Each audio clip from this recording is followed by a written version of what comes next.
What's going on, everybody? Welcome to Laker Central. As always, I'm Alex, that's Vinay, and if you don't recognize that face with us, that's our guy Raj. You should at least recognize the Twitter handle, Unwritten Rules. Raj, man, welcome to the show. Thanks for doing this. How's it going? I'm doing great, man. It's great to be here. I watch you guys, you're live, and you guys do post game too, which is awesome. So I appreciate you guys having me here. Now we appreciate you jumping on with this, man. Vinay, how are you feeling, man? How you feeling about this Lakers Spurs matchup?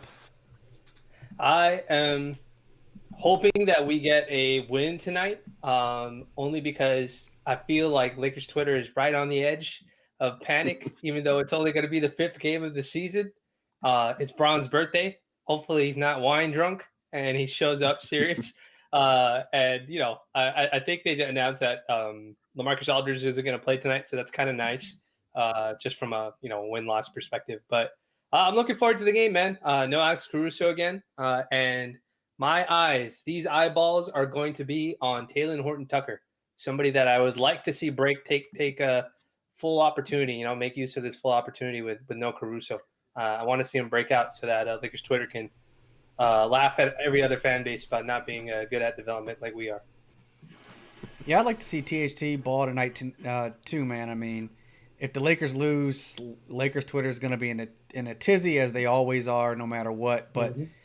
Lakers are 2-2, seventh in the West. Spurs are 2-1, fifth in the West. It's early, can't take a whole lot away from these games. But Raj, you're new to the show. Well, you've been on the show a few months ago, but you're new as we started to go live. So I'm gonna start with you, Right. man. hmm What are you expecting tonight out of these Lakers?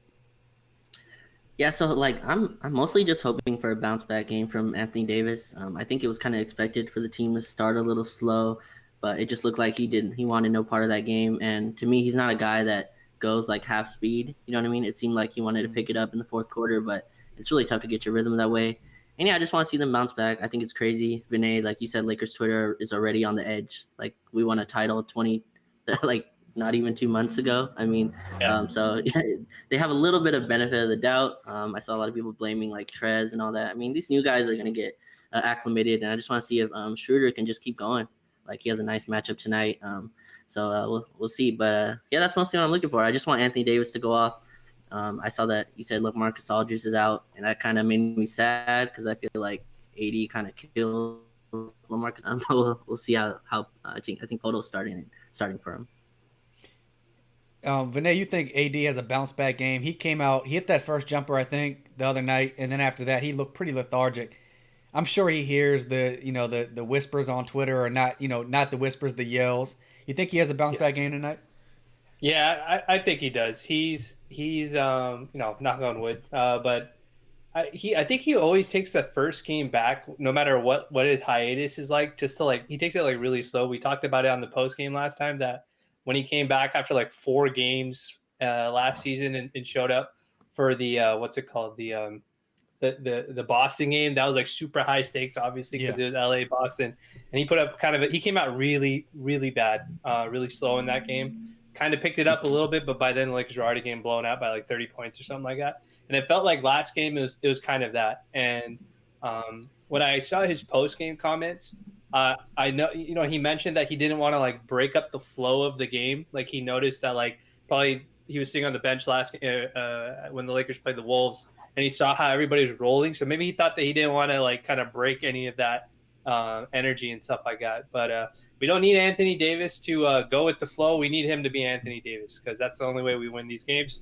And unless obviously we get some sort of outlier performance like from Kuzma. So I think he'll break out this game. I think he got whatever rust he had to get out of his body last game, and I think he'll be a little bit more serious. I don't know how much better he'll look, but I think he'll be a little bit closer to form. But I will, like I said, I'll be very interested to see how the Lakers use their lineups tonight because I think, if I'm not mistaken, the Spurs do like to go to some of those 3 guard looks, and that was Yes. something that kind of gave the Lakers it's gave the Lakers problems last game, and it is something that the Lakers aren't necessarily built for yet. And without Alex Caruso, we're gonna have to lean on a guy like Horton Tucker a little bit more. So just curious to see how things go and how Vogel adjusts and how LeBron comes out, AD comes out, how our guys respond. They don't like losing back to backs. We know that. So that's I'd expect a good performance out of everybody. Well, speaking of that three-guard lineup, so I believe the Spurs are going to start with DeJounte Murray, Lonnie Walker, DeMar, Keldon Johnson, and Jacob or Jakob Podol, however you say. Yeah. I mean, they're going to go small out there, man, and we're going to go big with AD and Marc Gasol. Raj, how do you think they defend some of those smaller guys out there, like Vinay said, with Caruso being out? Yeah, so like one of my favorite things of the last game, it's tough to take too much from that game, but like we got to see Marc Gasol got to really hedge high like on Dame, and he did a really nice job with that. Especially in that first half. The second half, kind of Dame got off on those tough shots, but I expect that as well. Those guards aren't really like shooting guards though; like they don't really pull up from three. They're more get into the mid range. DeMar DeRozan's really great at that. He'll really attack you off the dribble. He had some good games against us last year as well doing that. So that's kind of how I see it. I think Mark can play a little bit more traditional drop against the Spurs because of their guards. Deontay Murray is more of a mid-range shooter. So is DeRozan. So that's how I want to see it. And I want to see Mark and AD also connect on the offensive end as well. Kind of go at them with their size. I know you said they're going to start really small. It's a good game to just play make out of the post. I don't think I've seen enough AD and Mark chemistry yet. It's really early, but I don't think they've really connected as they can. Those are two of the smartest and basketball players on our team. They should be able to dominate, especially as big. So that's what I want to see. And yeah, I think defensively we'll see the Spurs are scoring at a pretty high rate to start the season. So you're gonna have to slow them down. Hey Raj, let me ask you, man, why do you think that Mark and AD haven't quite meshed as well as they can? Is it just because it's only been a few games? I mean, they are. Mark's one of the smartest big men of all time. AD is clearly one of the best and smartest big men we've ever seen. Is it just going to take a few more games for those guys to get comfortable? Yeah, definitely. That's kind of how I see it. I think the first few games, Mark was still getting his feet under him. You could just tell he didn't want to really mess up the flow, as kind of AD said as well after the game. But like Mark's more of like you give it to him at the top, you can give it to him in the post, and that kind of turns AD can be susceptible to just standing outside and become a jump shooter in there. When he can do a lot more than that, he can cut off of it. You see how LeBron just cuts off it really nicely, and I think AD will learn. Like I don't think he's played with this kind of passing big like this. Maybe Cousins in New Orleans, but he does it a little differently than Mark does. So I think they'll get it together. But yeah, they're just too talented not to. And AD will learn how to get easier looks. Last year was a lot of post up reactions, and he's obviously comfortable with that. But yeah, we can kind of move it around there, and that's how I see it going tonight. I hope that it's a little bit better game between those two together. Vinay, you think we see a little more synergy tonight between Mark and AD? I think so. They do play Jakob Portal. I don't know who their backup big is. I don't know if they still have Trey Lyles or if it's somebody else that they play as their. I really don't know who their backup five is. But if it's another proper big, there may be a good opportunity for Mark to get some extended minutes out there. Everything Raj said, I pretty much agree with. I would say like one of the things that we really haven't seen is we haven't seen Gasol be like the entry post guy for the team. Like he doesn't set up Anthony Davis, and it seems almost like a no-brainer to do that because then there's no backside help to somebody coming baseline or another big coming out of his way. The only way you could pressure him is from the top, and then we already know Gasol's a great skip passer. So if Davis gives it up, it's going to somebody wide open. So I would hope that we see better synergy. I will say, last game, for as bad as we looked, we were right in it.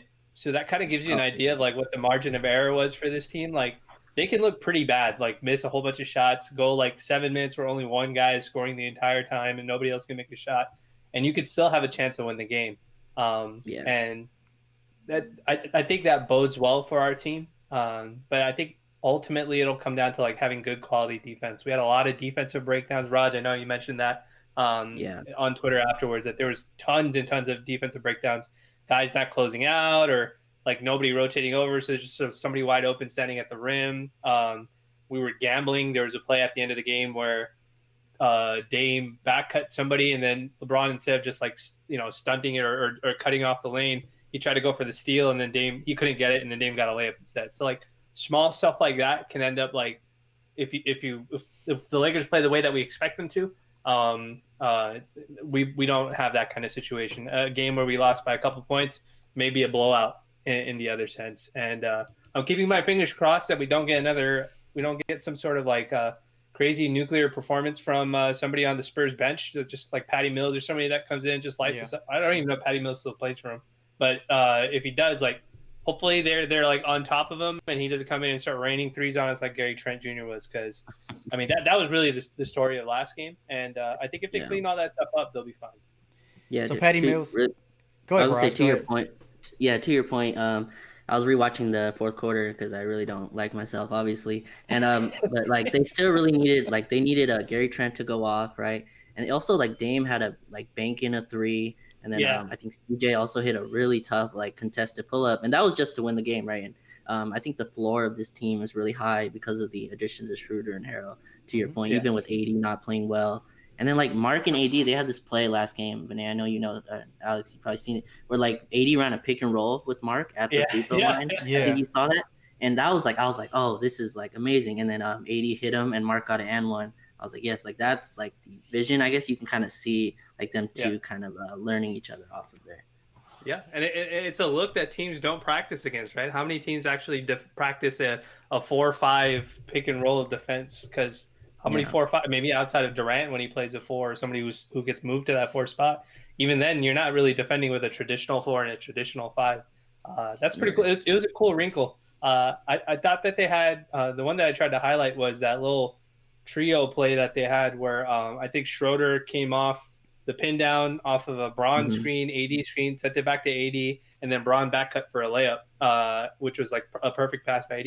Like that kind of stuff is awesome stuff to see, even though we lost the game, because it means that like I would say like in these first 4 games, this is the most I've seen Braun like cut off the ball. Like than I can't remember that many times last year. So it seems like even LeBron has bought in. Like, hey, I've got guys who will send me the ball if I cut, and we've seen that be successful with Kuzma. So the Spurs are a disciplined team. Pop teaches his guys to be very disciplined on their closeouts and stuff like that.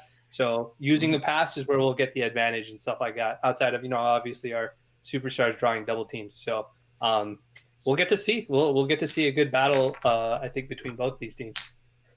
For sure. So the funny thing is, the Spurs have a couple guys shooting above their means right now. Patty Mills, he's still on the roster, Vinay. He's shooting 64% from 3 right now in the season, which is ridiculous. So this could be one of those games because these guys love to go up against the Lakers, and Lonnie Walker is shooting 47% from 3 right now. So, oh man, it could happen. I mean, I'm not saying like we can defend them, so I'm not worried about that. It's just like whenever I see those guys, it's like everybody gets up for the Lakers. We could be the worst team in the league, as we've seen like the 6 years prior to Braun showing up, and people still like they need to take out some like ancestral grudge on us or something like that. So that we'll see what ends up happening. But I think the Lakers will be a little bit more on top of the defense, especially after last game, because CJ, Gary Trent, Dame, they all got loose. And I know Vogel is very particular about that sort of stuff. And the Spurs are no different. A lot of teams are no different. Like Dallas will run a 3-guard lineup. And the Lakers were better prepared for that. They overwhelmed them on the inside. So if that's what their goal is going to be, to keep attacking the rim and putting pressure on them, they got to make those shots, and they got to defend the perimeter. I mean, shout out to Bentley in the comments. He mentioned this. I mean, could the lack of defensive effort the other night just been due to the back-to-back? Could that have just been the reason? I mean, it could have been, but I mean, they were at home, so like I'm not sure that's like the best reason. And also, AD didn't even play the first one, so it's kind of tough to kind of give him that. But I mean, you never know. In this season, it's kind of tough. They obviously had the quick turnaround, so I mean, I'm sure the back-to-back has some kind of impact. But like you could see from the opening tip, like they were really not interested in they wanted the easy one. They thought the game was over. It looked like when I was rewatching the game, you could just tell the energy in the first quarter. It looked like the game was ended.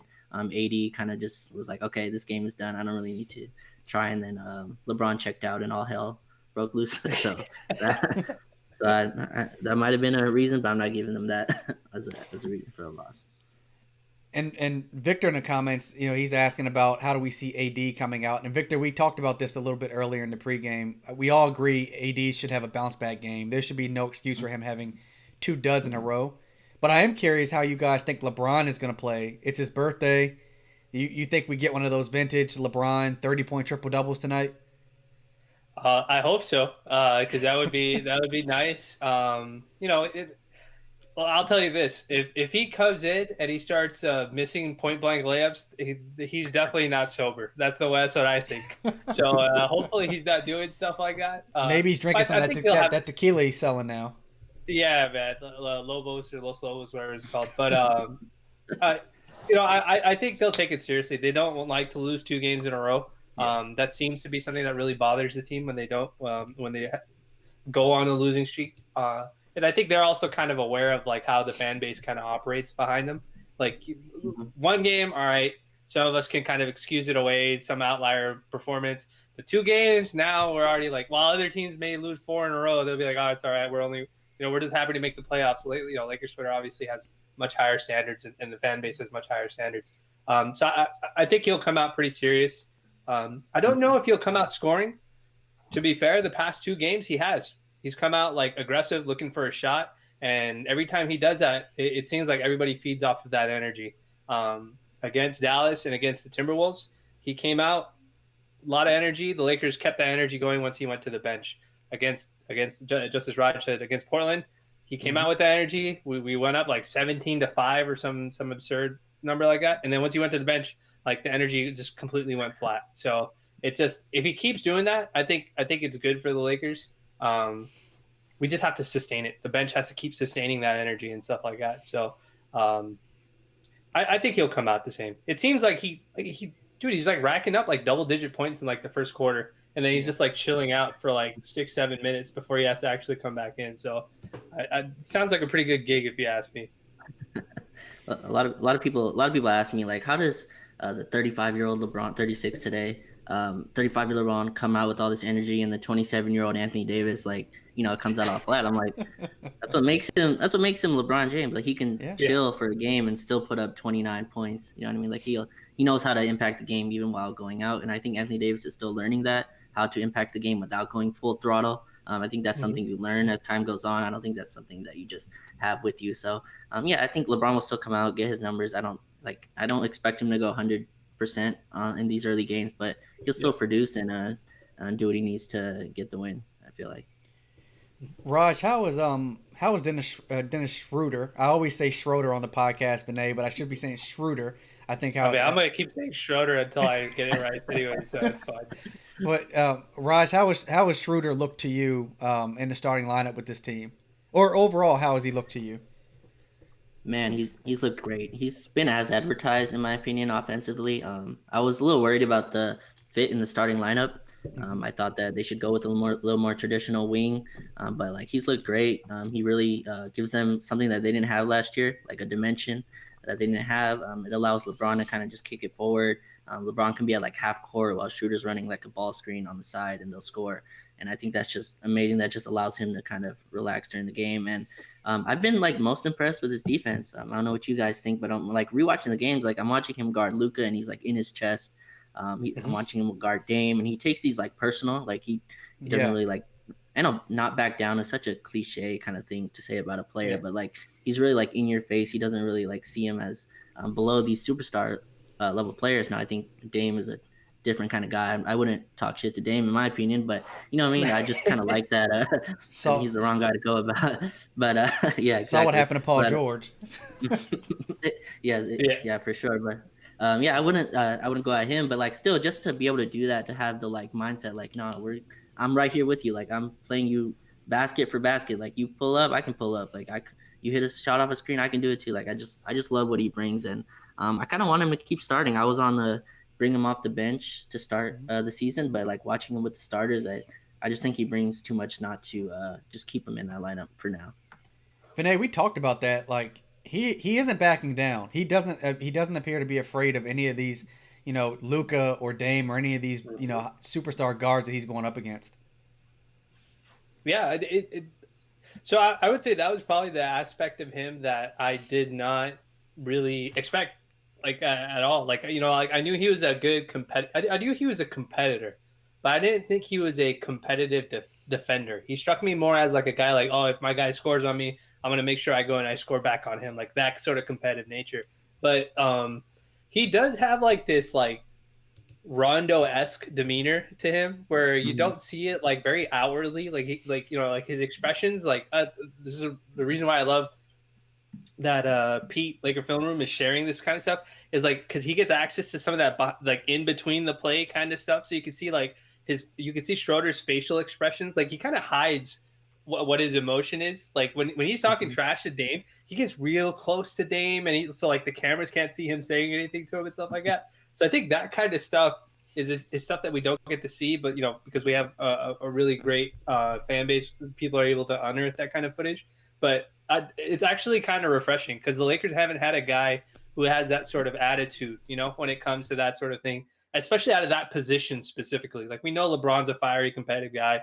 We know Anthony Davis will talk trash when he needs to. But when we think about it last year, maybe the guy that we had who was outwardly expressive like that was like maybe like Dwight Howard. Like he would openly talk Mhm. trash to people and just chastise them and stuff like that if the Lakers were playing well. And it's cool to get that from the guy who's like making the decisions, right? Like Right.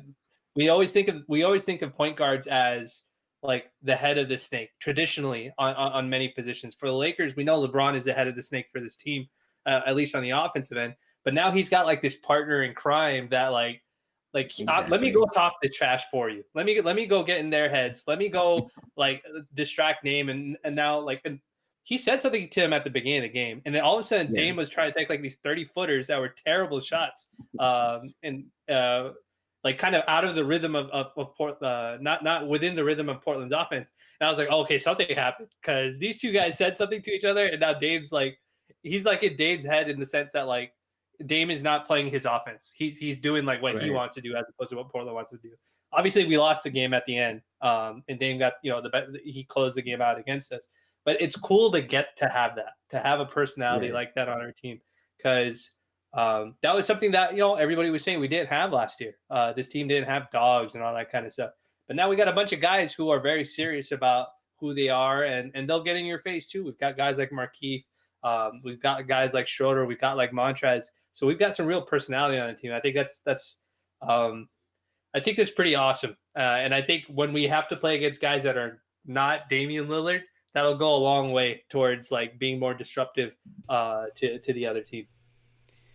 How much do you think playing with Chris Paul last season really influenced or changed Schroeder's game? Because it feels like a lot of Chris Paul, like Chris Paul's not afraid of anybody. Obviously, he's going to go to the Hall of Fame. He's an all-world guard, but like he's a guy that talks trash. He'll get in your face.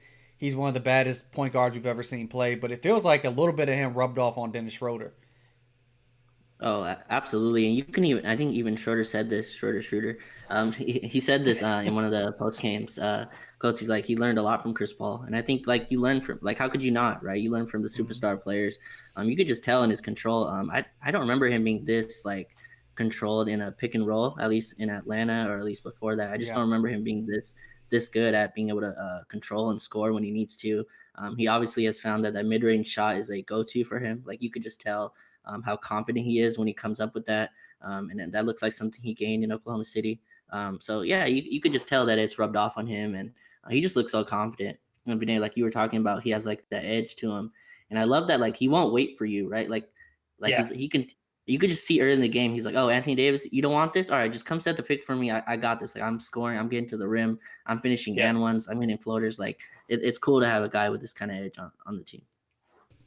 Yeah, I'd agree. I think he's probably picked up a lot from Chris Paul. The three people that I saw in somebody's excerpt, somebody wrote it out and transcribed it from his interview. The three guys that he models his game after were Chris Paul, Rajon Rondo, and Tony Parker.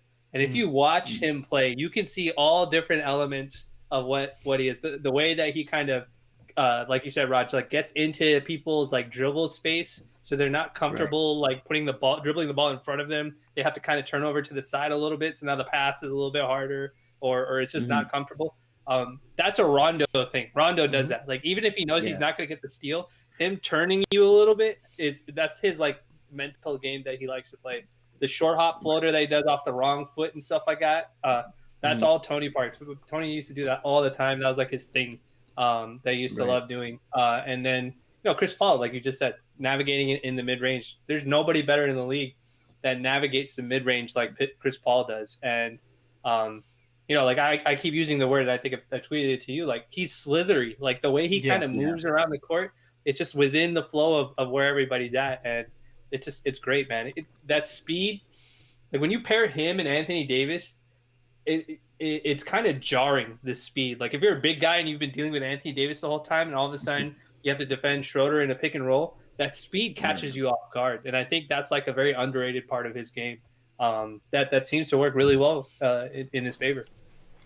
He's been like, I knew he was good, obviously, but I think he's been better than advertised, and it's a short sample size, but he's been really, really good. His burst of speed is something that I didn't know he had. Like he does this thing where like he gets in the paint and he like blows by the guy that's in front of him, and so he's been a welcome addition. And I knew that adding him, adding Trez, and adding Marc Gasol, those were upgrades across the board offensively.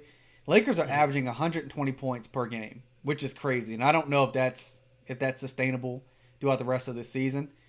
But you guys know we've been a middle of the road at best 3-point shooting team. We're sixth in the league right now at 39%. You think we can keep that up?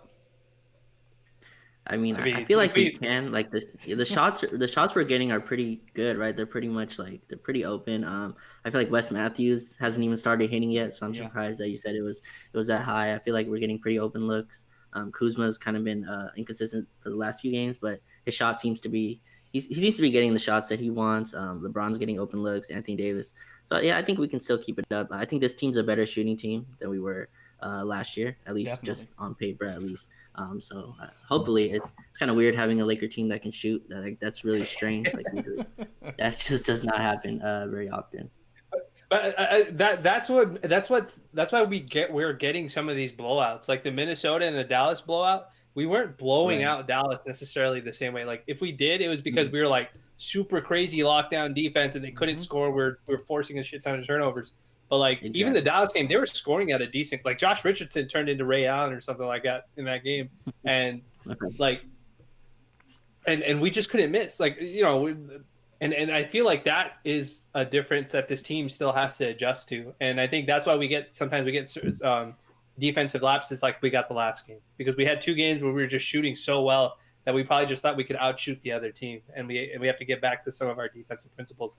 But I think the ceiling of this team is so much higher because we've got guys who are not only better 3-point shooters, but they're confident 3-point shooters. Like you don't see any hesitation out of a lot of these shots. And even Kuzma, like he had like 4 straight 3 misses like last game, but he's just shooting them in rhythm, like not afraid. And that's all you can ask for. We want to be confident when we play this game. Raj, something I've noticed that's very different this year about Lakers Twitter is that nobody's complaining about KCP.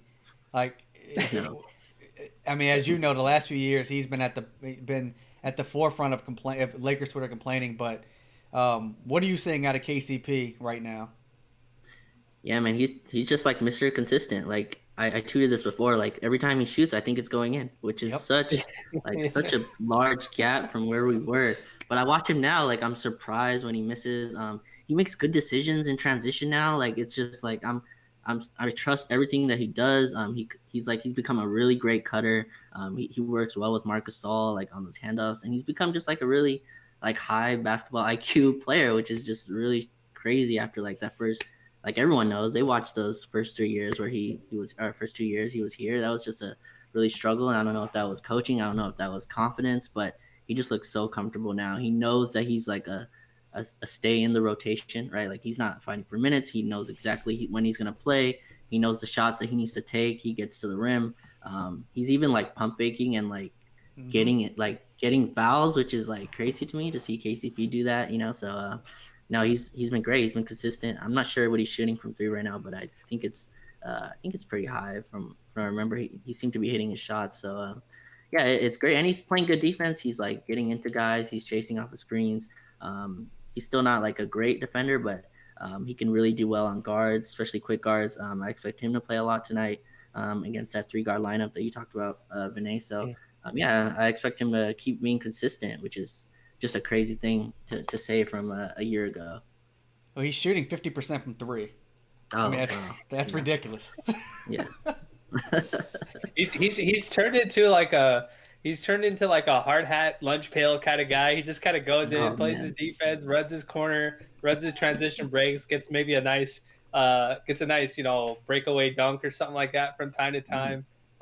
But I just he's turning into like this consummate professional now, where it's just like, all right, if he has a corner three, he's making this. Like if he gets hit in rhythm, Exactly. he's making this. The Lakers have a terrible offensive possession and they need a bailout three. He's going to make it, or he's going to do something that kind of changes the speed of the game. He's another guy, man. He's another guy that he speeds the game up when Yep. everybody's trying to slow it down. And For like sure. him and Schroder have been really, really good together and stuff like that. And I hope Caruso can get back and get healthy. I'm excited to see if Vogel lets Horton Tucker kind of like he lets him loose a little bit, because I feel like Tucker is probably still trying to play within the scheme of the offense, and we know that if he just plays his game, he can be much better and attack the rim and draw fouls and stuff like that. So um, it's very, very interesting to see how this team will kind of look. I feel like by the time we get to midseason, we'll have a very different feeling, a different level of Right. confidence, like a higher level of confidence about what we think this team can be. Not only this season, but even like beyond this season.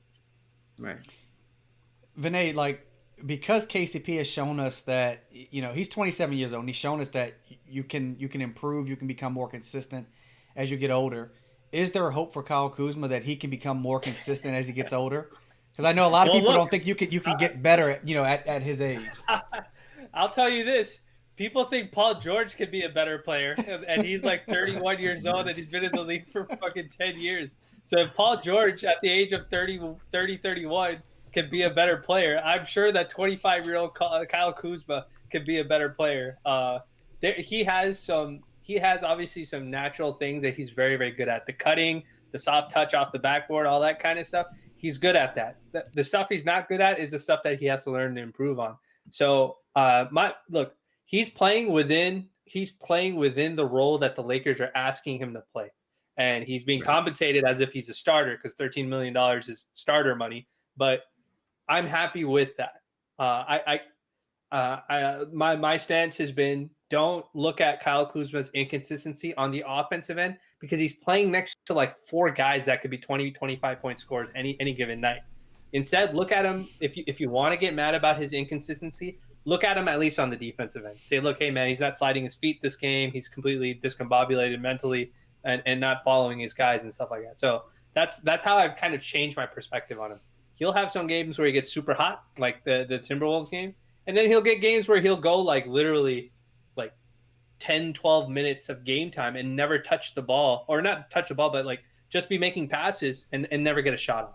And those are the games where he won't shoot very well, because he's not Klay Thompson. There's only one of those guys in this league, really. And Right. that's the way I'm kind of measuring him. Is he doing what we want him to do? And as long as he's doing that, especially on the defensive end, I don't have anything to complain about. I'm not looking at him for scoring anymore. I know that was like the thing, like because he had that 18-point rookie season or whatever, but we really don't need it. We don't need him to put up 18. Like, we're not trying to score 150 a game. We're just trying to win games. That's all it is. So as long as he plays good defense, that's the way I'll look at it. Exactly, and like he plays his role, right? You can see he's playing hard. Like you see the chase down blocks, and people joke about them, but like that means like you're really trying, right? Yeah. You're not gonna go chase down block if you're not playing defense. So that kind of is a vision of that, and like he's playing his role, and I feel like Vogel is still trying to see what the maximum he can do. Like they had him on CJ McCollum a lot last Yep. night. Yeah. Like that's a hell job to have. Like CJ McCollum's one of the best isolation scorers in the league. Now in the playoffs, that's probably not going to happen. You're going to have more schemes to work through it, but it's just to kind of get him, some of these reps. And CJ obviously scored because that's what he does. But like he had a good game, and he's not going to hit his shots all the time. But that's not what he's paid for, like you said, Vinay. Like obviously he got paid because he's going to play a role. I always say like there's a gap between like how people see him and what the Laker front office sees, right? This is a guy they drafted. This is a guy they developed, and they developed into a champion. Like you can joke about how much he played, but he played 20 minutes a night in the playoffs. Mm-hmm. There are guys who get DMPs in the playoffs, right? There are guys Yep. who get 0 minutes, so 20 minutes is nothing to scoff at. You can play 20 minutes in a playoff finals champion. You've learned how to play a role, and I think that's where it is. And yeah, I mean, like you said, Paul George is still learning how to take off the playoff jitters. So I'm sure Kuzma will be fine. and we've been on here for like 35 minutes, and we haven't talked about Montrezl Harrell at all. He scored double digit points in 3 of the 4 games. He's shooting like 71% from the field. Raj, has he been what you expected? You know, a lot of Lakers fans they're mad that Vogel was running him at center. They're complaining that he's being used the same way that Doc Rivers used him as a Clipper. I mean, are you concerned 4 games in about Montrez, or do you think that he's going to be pretty good for us this season? I mean, I think Montrez is who he is, which is just an awesome contributor who's going to be not, like, to me, him and Schroder raise the floor of this team so high because you know what you're getting out of 2 more guys. They're going to drop 15. They're going to have their rebounds. They're going to get their assists. And yeah, like I think it's tough. I was rewatching it and I was like, it's really tough to blame this on Montrez when Anthony Davis wants no part of this fourth quarter when nobody's closing out to shooters. Like you expect him to, they're trapping Dame at like above the 3-point line, so they have a 4-on-3, and it's really tough when everyone else isn't engaged. To play that kind of defense, you have to really engage, and I don't think it's even fair to have Trez to be blaming him for that. But yeah, I think he's been who he was. He obviously isn't a great defender, but I mean, that that's why you have a team to kind of work around those things, and I think he'll be fine. He's been what I expected him to be. What do you think we'll see out of Trez tonight, Vinay? I mean, the Spurs, I don't think the Spurs have anybody that can guard someone that's as quick as Trez, that can get to the basket. This should be a game where he scores in double figures, but what do you think tonight? Yeah, I mean, I think the Lakers, they got away from what makes them what they are last game. They got into a jump shooting game and that's not the way. I mean, that's just not the way you win championships unless you have Steph Curry and KD and Klay Thompson, like 3 world-class shooters on your team. So I think they're going to try and attack the interior of the defense, the Spurs defense. So I would expect for them to set Montrez up a little bit more.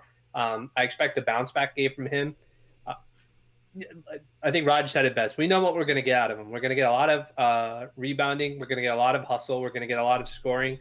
We'll get he'll dive on 50-50 plays. He'll try and do his best and draw shooting fouls on the interior and stuff like that. We're not looking for him like Kuzma. We're not looking for him to be like a lockdown defender. We just want him to defend his position and not give up really, really easy plays. But I think Jason Timpf, he actually says this very well. That I agree with it. Defense in the NBA, because of the way the rules work in the NBA and how they protect players, or not protect, but like they allow players to do what they want to do. It's a 5-man thing. It's never just one guy. And unless it's like a Houston style offense, right? Where it's just isolations all the time. Even then, in many cases, it's the 5-man unit behind that, not just one guy. And so, I took whatever umbrage I did with Kevin O'Connor saying that Montrez was being relentlessly picked on, but like some of those shots were like some of those plays he had like nothing to do with. All it was like a pseudo pick and roll that and then the ball went away from Montrez where he can't even do anything. Like what is he supposed to do? Just run at the player? He doesn't know what he's doing. One of them, for example, he actually did the correct coverage. Like him and KCP or I forget who it was, West, they were setting up a trap for Dame on the corner, and Dame split it. He passes to Nurkic. So the correct rotation was Anthony Davis blocking Nurkic at the rim. But Anthony Davis was not Anthony Davis last game, so Nurkic got a layup on Anthony Davis. Like I bet you in the playoffs that's getting sent like into the stands. You know what I mean? Like when we look at that play, we go, "Oh, bad, it's Trez's fault because he did it. He allowed Lillard to make that pass." It's like we don't want Lillard taking threes, so we'll take our chances with Nurkic trying to score over Anthony Davis. Like it's a good play. Yeah. It's a good defensive play. But that's the kind of stuff that sometimes when stuff gets shared on the timeline, and if you don't watch the whole game, like it can lead you to believe that he was the problem. And but I think Lakers Twitter, I think guys like Raj, they do a good job. We all do a good job, like kind of letting folks know because we're watching very intently. Like, hey, this is not the reason why the Lakers lost. We lost because this guy couldn't miss, And so I think we'll get a bounce back game from them. It's Braun's birthday, so hopefully there's like good positive energy going around with all the players and stuff like that. So hopefully they come out in a good mood, and I think they will. I think they'll bounce back. We're gonna see them the next 5 games, including this one. 3 of them are against the Spurs, so we're gonna see them again. Mm-hmm. So you want to strike first and get that win because you don't want to give any team like confidence or any team like energy, knowing that the next time they see you, they could beat you again. Right. So Caruso's out tonight. I think he's still going through the league's health safety protocols. Hopefully, there's nothing bad going on with him. But if he's going to be out for an extended period of time, let's say another game or two, where do the Lakers turn for his kind of defense? Is it Wes Matthews?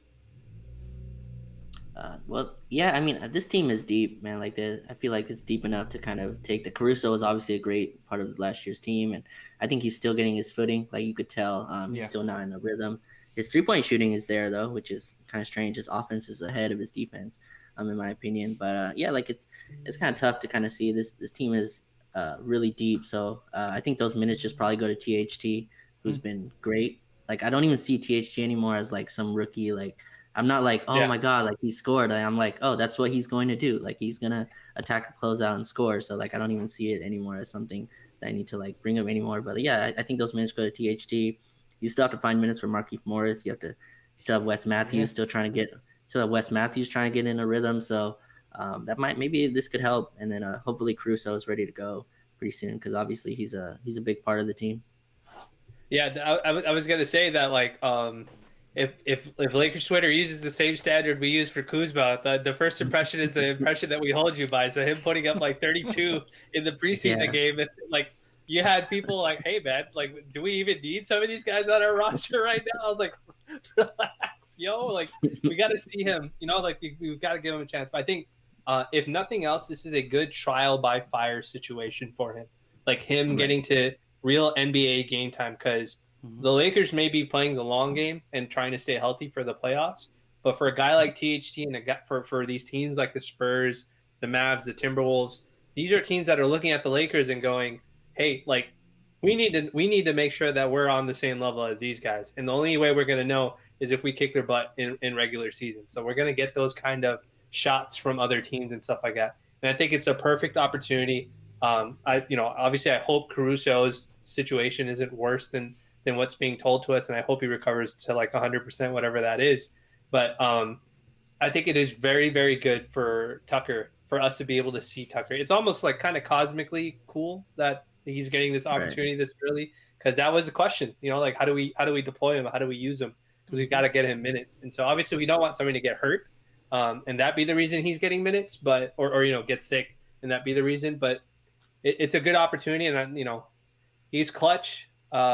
He's with LeBron's with Rich Paul's agency, Clutch Sports, and so I'm sure Rich Paul and LeBron and Anthony Davis and Montrez, they're encouraging him to like bounce back from that game because I thought Vogel made a nice adjustment in the second half. He didn't put Markieff with that all forwards lineup. He put THT there to help the Lakers get some better perimeter defense, but then he fell asleep like 2-3 straight plays in a row. And so I hope he takes that personally and says, all right, I'm not going to let my guy score on me like I did last game. And that's trial by fire. That's how it works. I think we get a blowout tonight, guys. Like I think the Lakers win by 20. There's really no excuse why they shouldn't win by 20. But, yeah, I guess ultimately it depends on how serious they take it. But I really do think AD has a bounce back game. It's LeBron's birthday. Hopefully he didn't drink too much last night and he comes out ready to go tonight. But they got the Spurs, again on New Year's Day? I think they have the Spurs. Mm-hmm. And what'd you say, Vinay? No, I was going to say, I think it's Spurs, Grizzlies, Spurs is the next 5 games. So all very winnable games. Yes. But all games that they shouldn't take lightly because a team like the Spurs will play up. Even the Grizzlies, like the Grizzlies went they're a competitive team even without Ja. Like they've got Dylan Brooks and all these other guys, but we can do that we can scout them during the pregame during that time. But this team will try to get this win for sure. I do want to give a quick shout out to Victor Luang in the comments. He said nobody tested positive for coronavirus, and so Caruso couldn't have tested positive if Shams and everybody reporting is accurate. So whatever's going on with Caruso, we do wish him good health, but maybe it's not coronavirus related or whatever. Who knows? So yeah, you know what? I think so that thing happened with John Wall where he said that he tested negative. He called a barber to his apartment or wherever he was at, and he tested negative. His barber tested negative. He's like, I can't go to my barber shop, so I just called him here because that's the safest possible way that I could possibly do this. And I wonder if the league is much more stringent than we realized. And even if you happen to go meet with somebody, or if a family member comes over, and it's not like on an authorized list of people, or I don't know what the protocol is, but Right. They keep you out. They just say, look, Yeah. we don't know, and we're just keeping you out because we don't know if you're asymptomatic. And so that could be really what it is. And if that's the case, then that's good. That means he's not hurt. It's not a COVID thing. It's just them being preemptively safe about everything. That's a fair point. So hopefully he gets. I'll give Caruso I'll give Caruso a pass, considering the fact they skipped out on his own sister's wedding for the finals. So I'm okay Sacrifice. with that. Thank everybody for tuning in with us for the pregame. We will be back at the postgame. Hopefully it's a blowout. That makes things a lot nicer when we come back on, especially for me being on the East Coast and we're up late. So looking for the blowout. Raj, thank you very much for coming on with us, man. We really appreciate it. Hopefully we can get you back on sooner rather than later. Of course, man. Anytime. Appreciate it. Appreciate you guys having me. No problem, man. Well, for me and Vinay, we will catch you guys during the postgame. You guys have been watching Lakers Central.